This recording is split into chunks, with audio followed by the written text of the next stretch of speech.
Сәлеметсіздер ме? Мен Айдос Қосыбай, Мойынқұм медиа орталығының басшысы. Бүгін біз аудандық әкімдікке қарасты бөлім басшыларымен арнайы видео сұхбаттар сериясын бастағалы отырмыз. Алғашқы қонағымыз Мойынқұм ауданы әкімдігінің жер бөлімінің басшысы Кокушев Эльдар Алтынбекұлы. Бүгінгі сұхбатта 2025 жылдың атқарылған жұмыстарды, қол жеткізілген нақты нәтижелерді және алдағы жоспарларды қысқаша ашық форматта бөлісетін боламыз. Мақсат қағаздағы есеп емес, халыққа нақты істі көрсету. Кім не тындырды, қай салада, қандай өзгеріс болды, бәрі бір кадрда, бір сөзде. Жыл өтті, енді нәтиже сөйлесін. Эльдар Алтынбекұлы, студиямызға қош келдіңіз. Енді ең алғашқы сұрақты осы биыл жер қатынастары саласында қандай негізгі нәтижелерге қол жеткізілді? Сол туралы айтсаңыз. Саламатсыз ба? Құрметті көрермендер. Саламатсыз, құрметті Айдос. Бұл жерде айтарлықтай болсақ, биылғы жер қатынастары саласында қол жеткізген ең нәтижелердің несі жайылым жоспарын. Жайылым туралы заңы бар.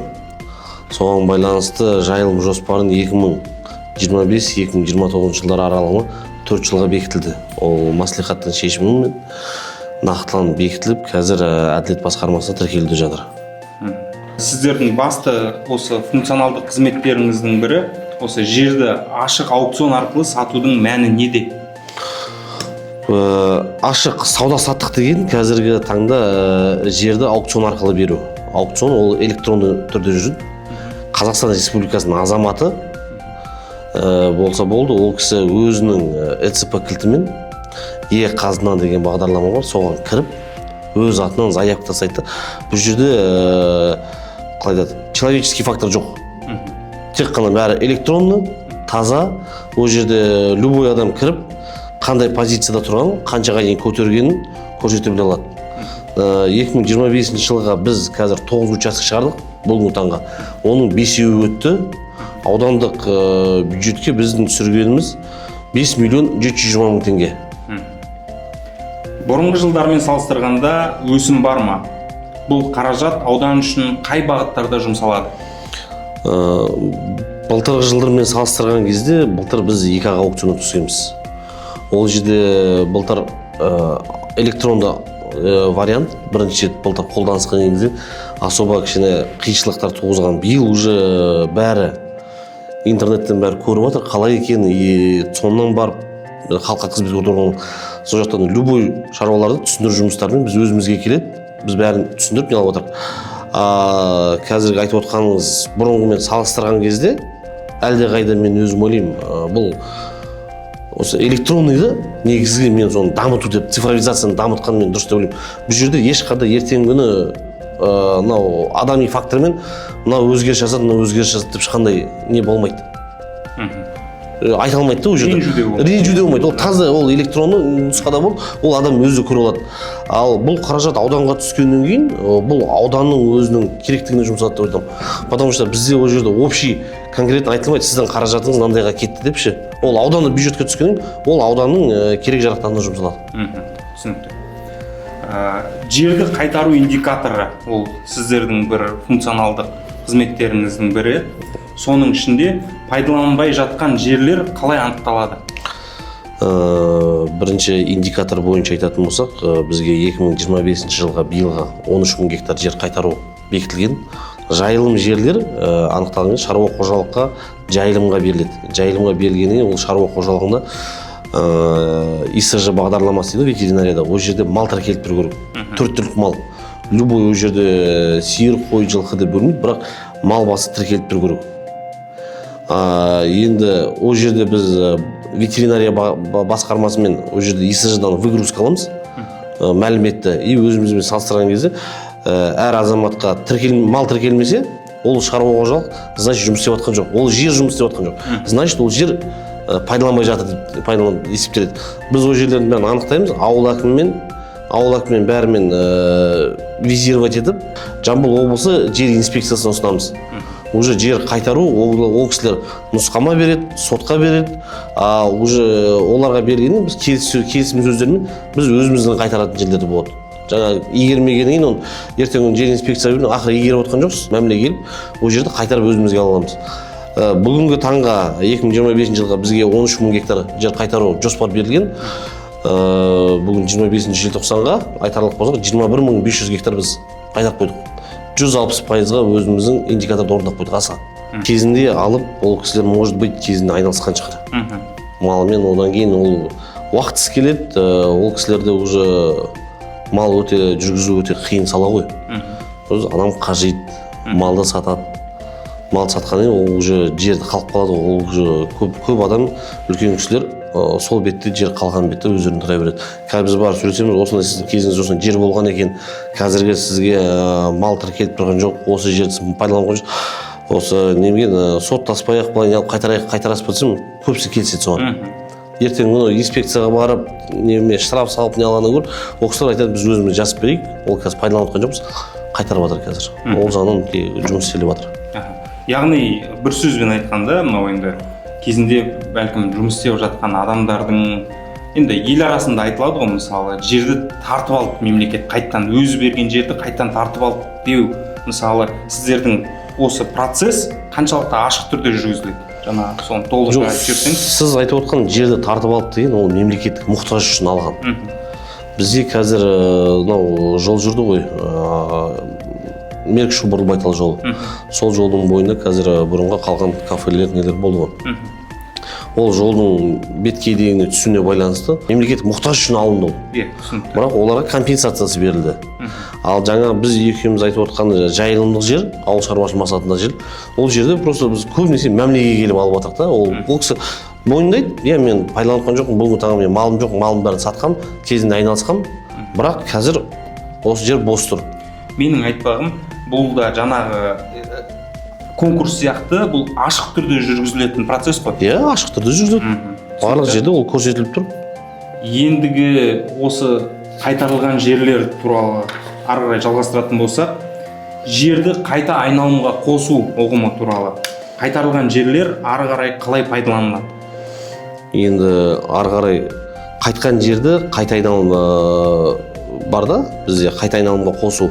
Ол қайтқан жерді конкурс арқылы ғана береміз. Ол тек қана бір азаматқа нақтылай осына жер қайтта біз саған осы жерді береміз деген не жоқты ондай, түсінік жоқ. Ол жер қайтты, ол игерілмей жатқан жер қайтылды, ол жерге сұраныс болады. Келесі Қазақстан Республикасының азаматтары сұранады. Біз оны конкурсқа шығарамыз. Конкурсқа шығарып, тоже ашық түрде ол конкурс комиссия отырысы Facebook арнасына, аудан әкімінің парақшасы бар, Instagram, Facebook арнасына тікелей эфирде өтеді конкурс. И ол жерде жаңа құжаттарды қарау мәселесі. Ол жерде комиссияда 13 адам салыстырмалы түрде әрқайсының конкурстың заявка дейді, әрқайсының конкурстық құжаттамаларын көріп, ашып, сол жерде жеңімпазды анықтап, уже сол жерде көрсетіліп береді. Ол Мойынқұм таң газетіне жарияланады, Мойынқұм аудан әкімінің сайтына жарияланады, Жамбыл облысы әкімінің сайтына жарияланады, интернет ресурстардың бәріне шығады. Қарапайым тұрғын немесе жас кәсіпкер жер алу мүмкіндігі. Бұл бір жер алу процесі нақты бір тәжірибеге байланысты жүргізіле ме? Менің сұрағым мынадай. Мысалы, бір мыңыраған бір 5000 қойы бар адам бар, сосын 200 қойы бар адам бар. Солардың мысалы жерге талас кезінде, мысалы енді конкурсқа түсу кезінде осылардың каждайының жағдай ескеріле ме, әлде барлығына жағдай бірдей ме?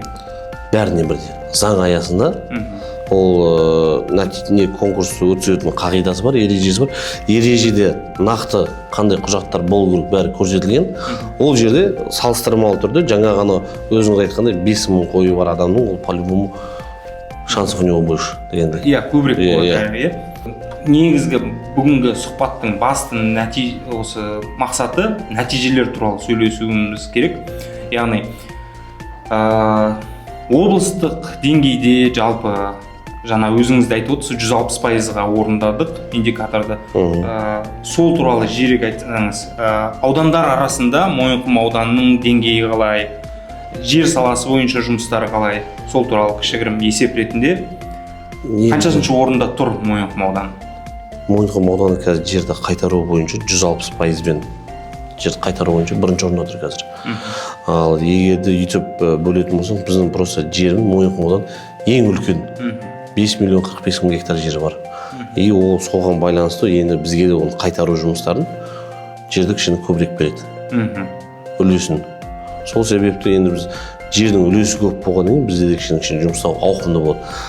Біз басқа аудандарға қарағанда ең шалғай орналасқанбыз. И біздің екінші жағымыз бар.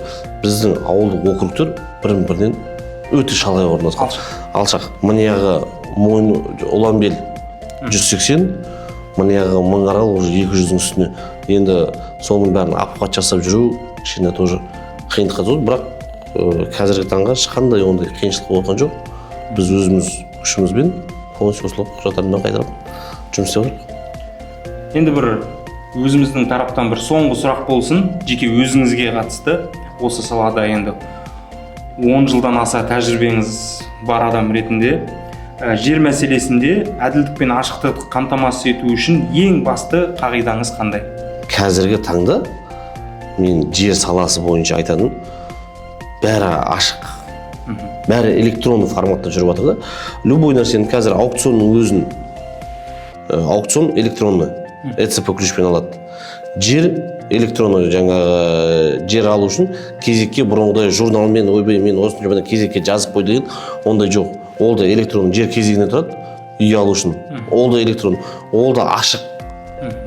Мынау қазіргі конкурсты өткізу, ол қазір Facebook, Instagram сайтында ол жерде газетке береміз, газетке берілген күні осындай сағатта деп көрсетеді.